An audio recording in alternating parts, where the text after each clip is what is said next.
Buenas noches, mi nombre es Gabriela Isabel Negra Ordóñez y mi proyecto es sobre un diseño de un sistema embebido de sensores inerciales para la rehabilitación de personas con discapacidad visual grave. En la agenda del día de hoy tenemos como capítulo 1, introducción, capítulo 2, planteamiento del problema, capítulo 3, marco teórico, capítulo 4, metodología, capítulo 5, análisis y resultados, capítulo 6, conclusiones y capítulo 7, recomendaciones. Como introducción tenemos que el desarrollo de prototipos de evaluación es necesario para la validación previa de los métodos, técnicas o procedimientos creados. Por eso, la finalidad de este proyecto es diseñar un sistema embebido para pruebas de validación del sistema de rehabilitación, que reemplazará el prototipo previo, creado en el Centro de Tecnología Biomédica en Madrid, España. Según la OMS, alrededor de 285 millones de personas sufren de discapacidad visual, de las cuales 39 millones de estas personas son totalmente ciegas y el 90% de la población afectada por esta discapacidad se encuentra en países con altos porcentajes de pobreza. Actualmente, en la rehabilitación para personas con discapacidad visual, utilizan tecnologías asistivas que sirven de apoyo en la rehabilitación. Anteriormente se han creado otros dispositivos, pero han sido rechazados por el usuario, ya que no cumplen algunos requerimientos importantes, por ejemplo, de que son de alto costo o son tecnologías complejas. Una de las tecnologías que se utilizan actualmente son estas. Tenemos el sistema FieldSpace, que ayuda a guiar al usuario. Tenemos los libros 3D, que sirven como apoyo en la literatura para niños invidentes. Y tenemos el bastón inteligente del calzado áptico, que ayuda a la persona a detectar algún objeto o si hay algún obstáculo en el camino. En esta imagen podemos observar el previo elaborado por el grupo de investigación, cual ya ha sido probado con voluntarios videntes, que utilizan vendaje para simular la situación de invidentes. Y aquí tenemos un diagrama de flujo que representa el sistema que utiliza dos sensores inerciales, preprocesado de datos local a través de un Arduino IO 33, transfiriendo los datos vía Bluetooth. Como podemos ver, también tenemos un botón reset para poder el sistema, botón para iniciar el sistema y a la vez tenemos la fuente de alimentación. La definición del problema de este proyecto es de que el prototipo contiene cables externos y es muy incómodo para personas invidentes y su uso es complejo, por lo cual el sistema debe mudarse a un prototipo de pruebas de validación para invidentes. En la imagen podemos notar al estudiante con el dispositivo hacia una mano y con la otra mano el bastón, lo cual esto se hace ver muy incómodo para una persona. Las tecnologías asistivas para personas invidentes durante la rehabilitación deben ser livianos, fácil de usar para que no afecte en la etapa del aprendizaje y debe ser de bajo costo para que sea accesible para todo el público que llegue a utilizar este dispositivo. Las preguntas que surgieron en el proyecto al momento de realizarlo son las siguientes. ¿Cuáles son los requerimientos conceptuales del sistema? ¿Cuáles son las etapas de diseño de un sistema embebido? ¿Qué componentes electrónicos requiere un sistema embebido con sensores inerciales? ¿Cuál es el protocolo de comunicación más adecuado para el sistema desarrollado? ¿Cómo desarrollar el esquema del circuito integrado? Y cómo diseñar la montura del dispositivo adecuado para una persona invidente. Como objetivo tenemos que diseñar un sistema embebido para el prototipo del sistema de evaluación de los parámetros de orientación y movilidad en la rehabilitación de invidentes mediante la aplicación del diseño mecatrónico. Y como objetivos específicos tenemos los siguientes, que sería evaluar los requerimientos conceptuales del sistema para el entendimiento de las necesidades del usuario final, identificar las etapas del desarrollo de un sistema embebido para el diseño del esquemático, seleccionar los componentes electrónicos adecuados para el diseño del sistema embebido, elegir el protocolo de comunicación proporcionado por el sensor inercial, diseñar diagrama esquemático de las interconexiones en el programa Altium y diseñar las monturas del sistema embebido para adaptación del dispositivo al bastón y a la pierna de la persona invidente. Bueno, un sistema embebido es un sistema para realizar una o varias tareas que en tiempo real y tiene como propósito cubrir necesidades específicas y como podemos ver en la imagen, la mayoría de los componentes se encuentran en la misma placa, porque así también podemos reducir el tamaño. Para poder diseñar un sistema embebido se requieren técnicas de codiseño, de hardware y de software, y podemos guiarnos utilizando el diagrama Y-chart, que relaciona todos los aspectos de diseño, como el comportamental, que son las salidas y entradas. Tenemos el estructural, que son componentes y conexiones, y tenemos la parte física, que se refiere a la dimensión de la placa, posición de los componentes. Luego tenemos los niveles de abstracción, que tenemos el sistema, que es lo que abarca todo el CPU, tenemos el procesador, que son componentes de transferencia entre registros, y tenemos la parte lógica, que son como los flip-flops, todas las compuertas lógicas. Y tenemos la parte del circuito, que se refiere a todo lo que es transistores, resistencia y capacitores.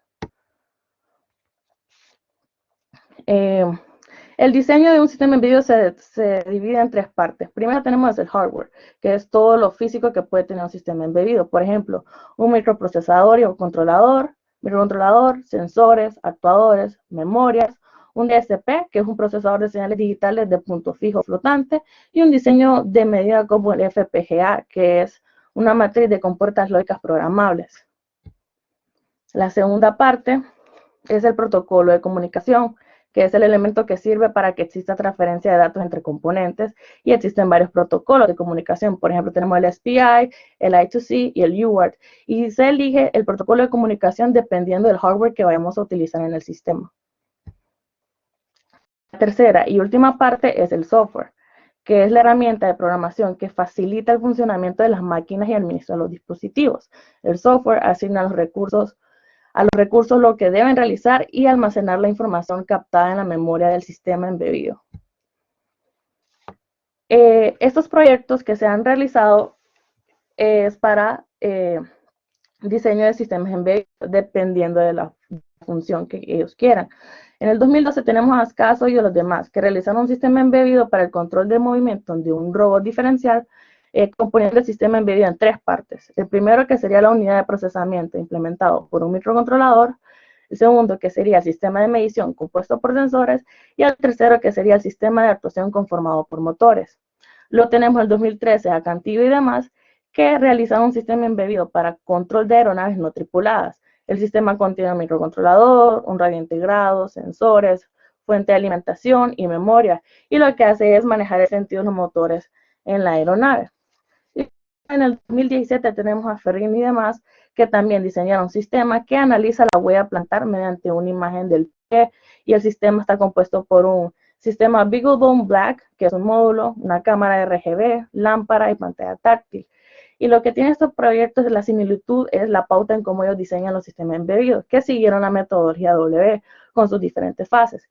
La pauta es la siguiente, o sea, primero definieron el propósito del sistema embebido, luego seleccionaron los componentes electrónicos que se requiere del sistema, luego identificaron el protocolo de comunicación y por último analizaron la manera en que serán ejecutadas las tareas para que cumpla su propósito, o sea, mediante el software. Luego en la metodología y la hipótesis tenemos que el desarrollo del sistema embebido permitirá una reducción de costo, tamaño y peso del dispositivo de pruebas. El enfoque del proyecto es cualitativo, ya que se realizó una revisión de lectura sobre el proyecto que se está llevando a cabo y de proyectos similares referentes a los diseños de sistemas embebidos.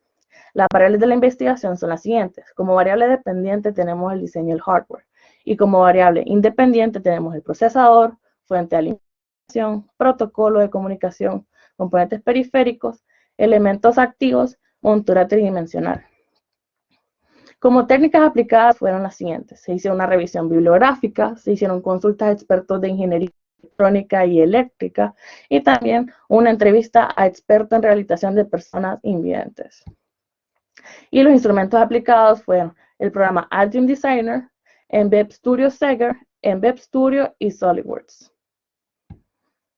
La metodología que se utilizó fue la W, que está enfocada en el desarrollo de sistemas mecatrónicos, y en esta fase del proyecto se abordaron 3 fases de las 5 del diseño W.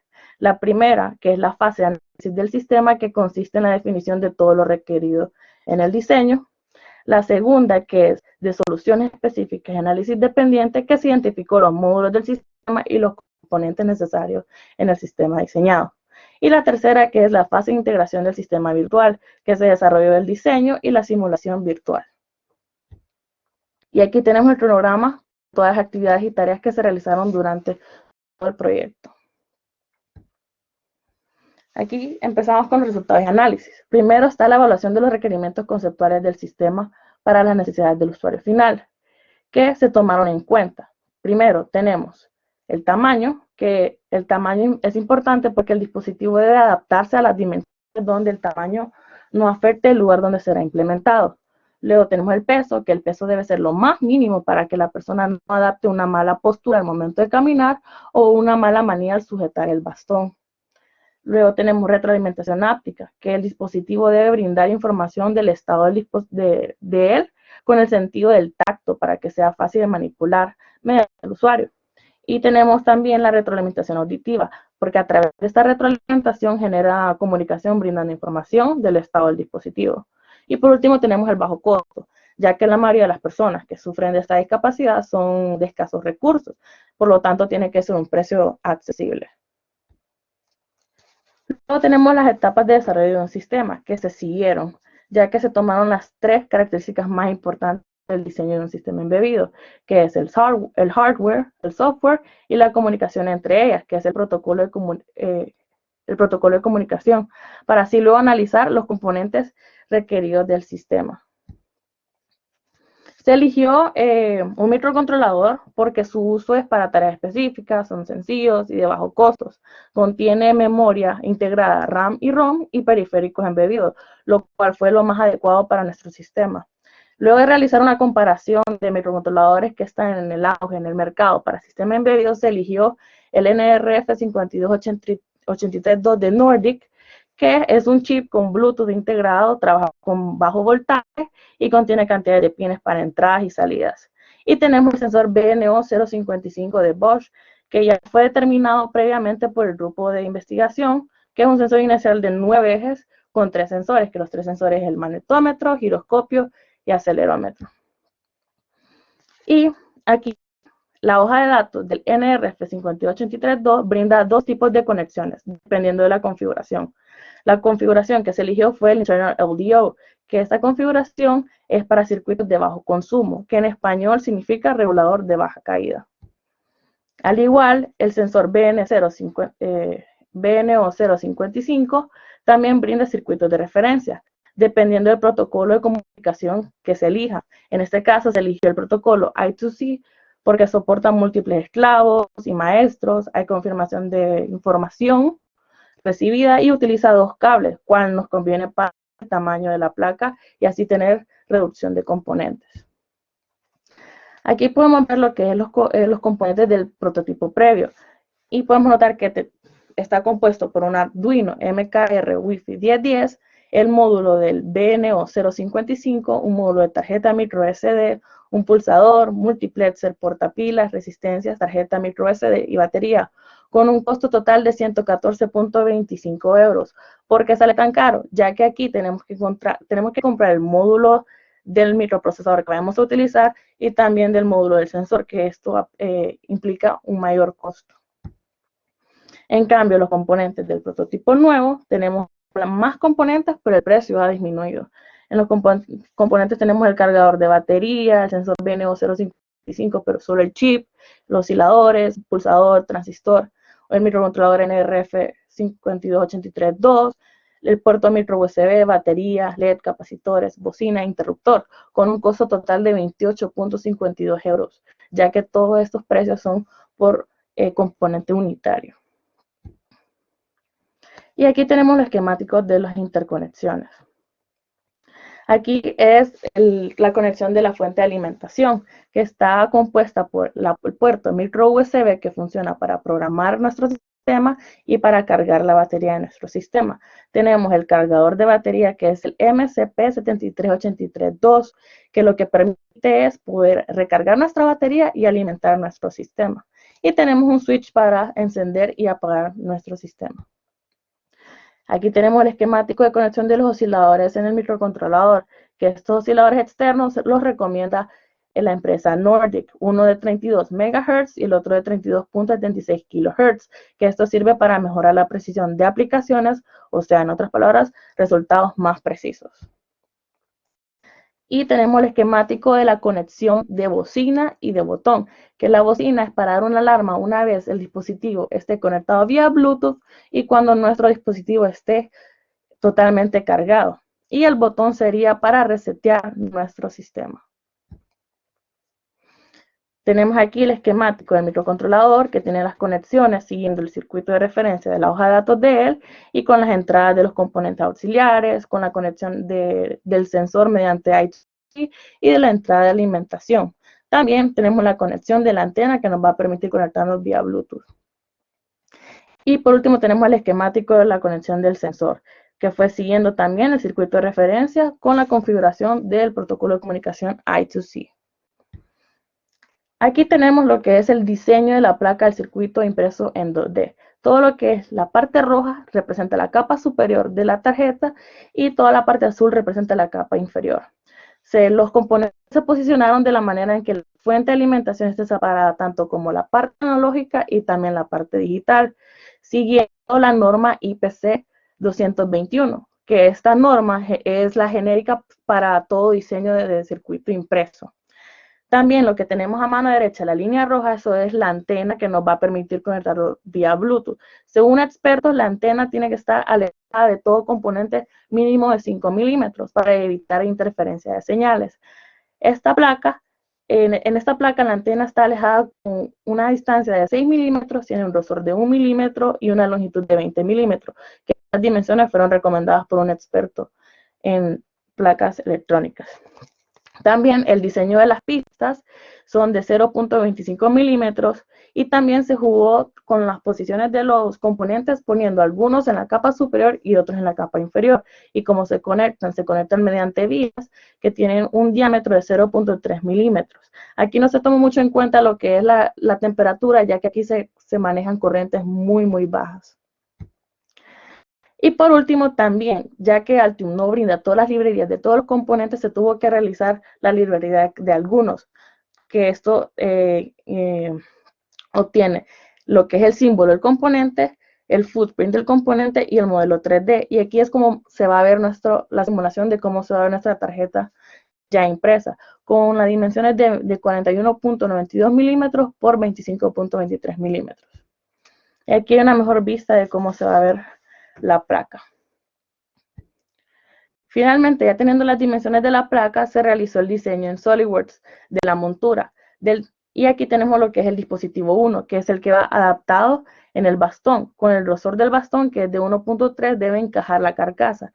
Y tiene una tapadera identificada con el número 1 en lenguaje braille para que la persona invidente pueda saber cuál es el dispositivo número 1, que es este, y también cuál es el dispositivo número 2, que es el que va adaptado en la pierna, que también identificado con el número 2 en lenguaje braille. También este dispositivo número 2 tiene este espacio abajo, ya que por ahí donde va a pasar la banda en el cual va a ir sujetado en la pierna de la persona invidente. Como conclusión general tenemos que se logró diseñar un sistema embebido para la etapa de evaluación y validación del programa de asistencia a la orientación y movilidad en la realización de invidentes usando la metodología de diseño mecatrónico. Y como objetivos específicos tenemos los siguientes, que a través de la literatura se identificaron los requerimientos conceptuales y las etapas de desarrollo para un sistema embebido en el campo de la realización para personas con discapacidad visual grave. Una vez definiendo el sistema, se seleccionaron los componentes necesarios para cumplir la función, siendo el procesador un microcontrolador de Nordic, el NRF50832, con Bluetooth integrado, el sensor inercial BNO055, una bocina, un interruptor, un botón reset y otros componentes secundarios. Y debido a que los componentes principales pueden ser comunicados por varios protocolos, se eligió el I2C por su sencillez y comunicación segura. Y por último, se diseñó en Altium el esquemático, el modelo 2D y 3D de la placa impresa, teniendo una dimensión de 4.19 centímetros por 2.52 centímetros, haciendo que el prototipo nuevo sea un 90% más pequeño que el prototipo previo. Como recomendaciones, pues tenemos que al momento de diseñar un sistema embebido, primero se debe definir el propósito del sistema para analizar las etapas del diseño del sistema embebido. Luego se sigue las etapas del diseño del sistema embebido para identificar los componentes necesarios, luego se define el protocolo de comunicación que mejor convenga, para luego proseguir a diseñar el esquemático y la placa del circuito impreso siguiendo los circuitos de referencia y consultando a cualquier experto para el diseño de las pistas de la placa. Y por último, diseñar la carcasa de la placa de manera que se adapte al campo que se integrará.